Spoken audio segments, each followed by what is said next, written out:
When you're adding billions in assets every quarter, when advisors are spread across the country, when everyone's busy serving their own clients, how do you actually create meaningful connection?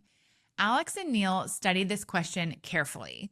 They looked at the advisor first firms that existed before 2008: A.G. Edwards, Prudential, Smith Barney. They asked advisors what made those cultures so strong, and the answer surprised them. How do you create community amongst your 200 teams?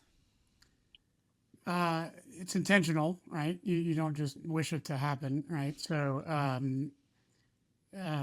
had the benefit of a lot of mentorship from my father, who was an advisor at A.G. Edwards, which, I think you put their community up against any community or culture of advisors. Anybody that ever worked for A.G. Edwards advisors immediately starts to glow and talk about the good old days and how much they love that firm, right? So, we, I think early on, misdiagnosed culture and community. And because because when we asked all those advisors, like, why did you love A.G. Edwards or Prudential or Smith Barney or Morgan Keegan, all these firms that don't exist anymore that advisors love, leadership, and that's what everybody said. Leadership is there, and they care about you, and they treat us first, and that's really, really important. But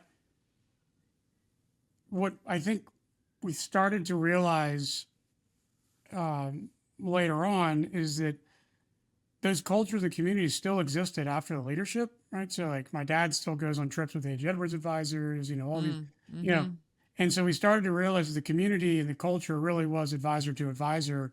It's set and led by leadership, but it's if the advisors aren't connected to each other, you don't have culture or community, right? And then all you have really is a business relationship with an end client, and that tends to be only as good as the relationship, is, or the services provided. So we spend a lot of time getting our advisors together,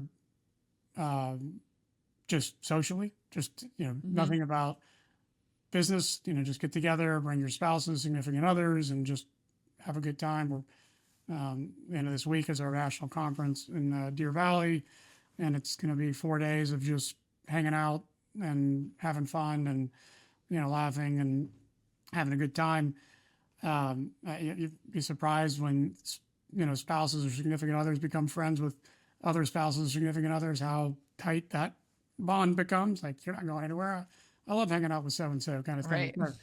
That's important. Community, of sharing ideas is important. So the whole the whole apple cart thing is true, right? The rotten apple can spoil an apple cart. So making sure you don't let people in that could impact your community or culture is a really important element to that. So kind of having all these advisors that I always like to say, like, when you join our firm, if you join our firm, the first time you sit down at a table with another advisor, you talk to them for 5 minutes and feel like you've been friends for 15 years. Like, that's important. So that instant connectivity and commonality is important. And what we try to do is we try to get them together and just share ideas. I mean, they're already successful. Far be it from me to tell them how, what best ideas are. I mean, our number one asset is our advisors. So we have events throughout the year, and we call them advisor councils, where we just get them together. We throw them in a room, and we basically say, discuss, and we'll just pull up topics, and it could be anything from organic growth to vacation policy for your staff to, birthday gifts to clients, or, how to train a junior, or, and then Succession. talk, and, those type of things are,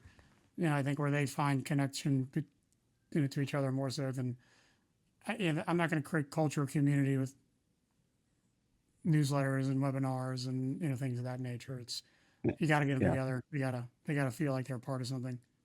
And going back to the elite aspect of it, I mean, any social organization that you join, if you were to enter a room in that social organization and there were people with different values at different life stages with different needs and different attitudes, you'd wonder what brings that organization together. But if you were to join an organization where you felt that everybody's in your life stage or could add value to what you're doing, they share the same values, that club becomes more powerful. And I think, when advisors, as Alex mentioned, join us and enter a room with people at the same stage, whether they're mid-career or they're trying to solve the same challenges, they can really benefit from one another.